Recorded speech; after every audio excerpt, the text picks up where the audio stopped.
President Trump and his campaign have filed a number of lawsuits against key battleground states. These legal actions come as Democratic presidential nominee Joe Biden now leads in several of those crucial states. Legal challenges in Georgia and Michigan have already been thrown out because of a lack of evidence. The Trump campaign had attempted to stop the vote count due to allegations of fraudulent activity. In a statement this morning, the president's campaign said, quote, "This election is not over. The false projection of Joe Biden as the winner is based on results in 4 states that are far from final." They allege, without evidence, ballots were improperly harvested in Georgia, there have been irregularities in Pennsylvania, and thousands of mail-in ballots have been improperly cast in Nevada. Vice President Joe Biden currently holds a slim lead in all 3 of those states. Joining me now is Vanita Gupta. She is the president and CEO of the Leadership Conference on Civil and Human Rights and the former head of the U.S. Department of Justice's Civil Rights Division during the Obama administration. Vanita, welcome. Great to have you with us. So former Vice President Joe Biden has taken a slim lead in Pennsylvania. He's now one step closer to obtaining those 270 electoral votes needed. How likely are we to see the results get contested in Pennsylvania, and what would that look like?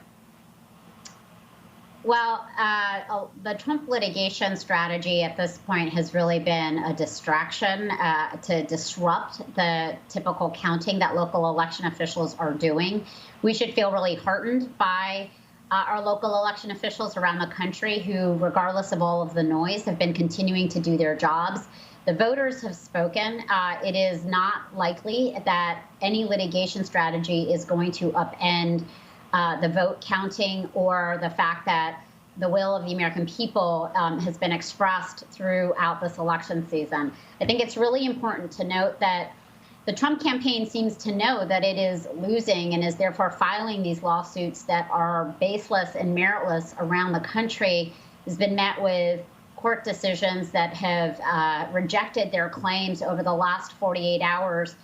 And it sows a kind of a false narrative that seems pretty specifically designed to sow discord and suspicion about the results, when actually local election officials of both parties are just doing their jobs. We should be grateful to them. They are counting the votes. They are exercising and implementing our democratic norms and principles. And it is unlikely that litigation or that the courts are going to be deciding the outcome here. It's the voters that will decide.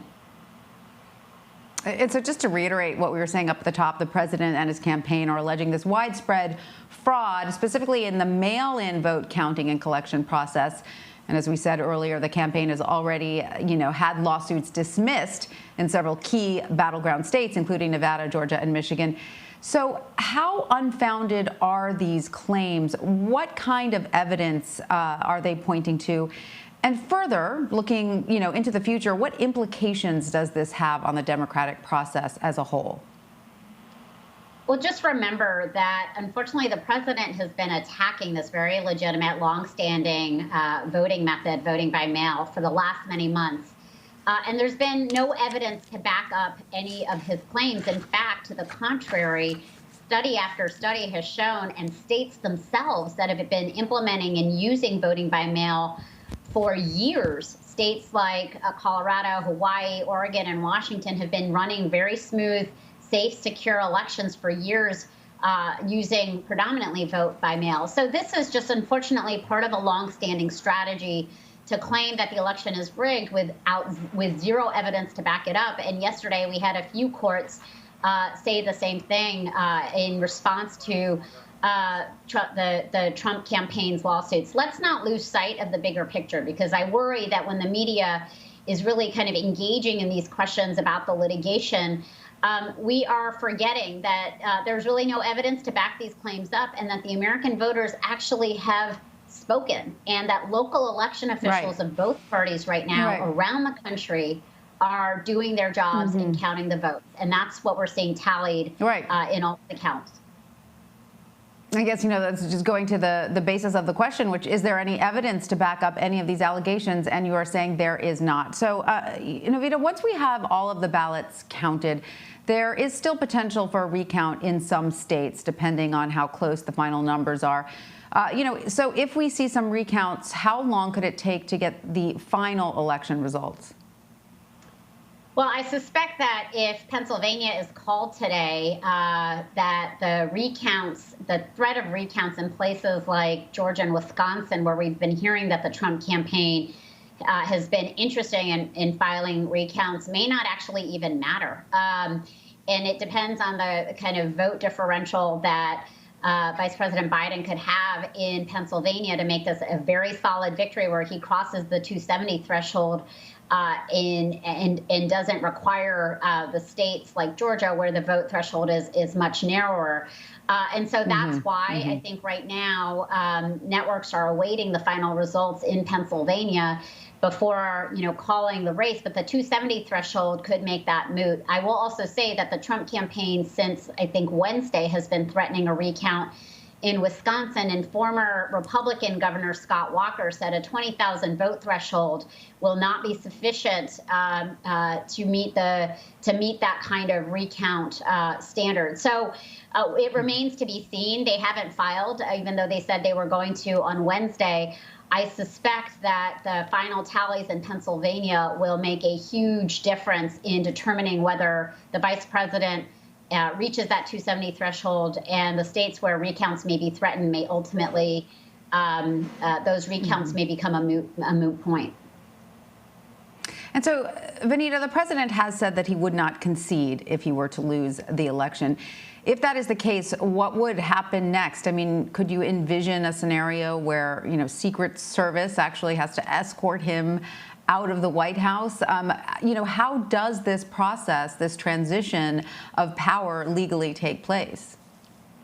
Yeah, so the Constitution doesn't require a concession. The votes are the votes. And if the American voters have spoken, that is ultimately what determines who wins the election, and Vice President Biden becomes president-elect, regardless of whether Trump or any other politician tries to object to it or refuse to concede. And so I think that's an important part of our Constitution. There's nothing in the Constitution that says that elections are decided after the opponent concedes. It's voters who are going to decide. It's American voters who will decide this. And come January 20th, although we hope that that will not happen for the sake of American democracy, the Secret Service will escort anyone out who does not fit the description of the person who was voted in by the American voters reflected in the Electoral College. All right. So, voter suppression has been an ongoing issue in the American election process since the beginning, probably, right? So, now we're seeing the president call on the courts to stop states from counting mail-in ballots because it appears, the appearance is that the ones that are coming in are tending to favor Vice President Joe Biden. But, there are also Democratic leaders in some states, such as Michigan, say, look, if there's been any wrongdoing here, it's been coming from the, U.S. Postal Service under Louis DeJoy, who's been slowing down some of these mail-in ballots from larger metropolitan areas. Of course, all of that needs to be investigated. But what is your organization doing to prevent any type of suppression from taking place in the 2020 election? So the Leadership Conference was founded on the fight to expand voting rights to African-American voters around the country 70 years ago. And voting rights and fighting voter suppression remains a core priority for us. And unfortunately, in the 2020 cycle, COVID challenged all of us to ensure that voters of all stripes could actually have voting options amid this pandemic. And we've spent the last 6 months pushing and making sure that states around the country have voting options, expanded early in-person voting, vote by mail procedures that allow for all voters to participate, regardless of whether they may be more vulnerable to the pandemic or not, and the like. We have seen unprecedented amounts of voter suppression in the 2020 cycle. This is not a problem of black and white photographs from the 1960s. And we are absolutely committed. We've had staff in all of the 8 battleground states working with local and state election officials to solve a whole myriad of voting problems and impediments to the vote, making sure that we're fighting disinformation, getting the platforms like Facebook and Twitter to have policies and enforcement regimes in place to fight disinformation around voting methods and even the delegitimization of the election. But I will say moving forward, we should never have to confront the number of problems and the deep and dangerous politicization of voting and voting rights that we are seeing in this election cycle. We are committed to making sure that we pass laws in the states and in Congress that are going to open up our democracy, unrig it, and make sure that we have expanded voting options like same-day registration, automatic voter registration, availability of drop boxes, that the U.S. Postal Service cannot, again, be weaponized in this way. And some of these bills were passed, actually, by the House of Representatives. The Restoration of the Voting Rights Act, H.R. 1, passed in 2019. They are languishing in Senator Mitch McConnell's graveyard. We have to make these acts laws. And we cannot go through this cycle over and over again. As you said, it's been part of the founding of this country. But it is high time for us to deal with some of these major obstacles in our democracy. Vanita Gupta, thank you so much for joining us. We really appreciate it. Thank you.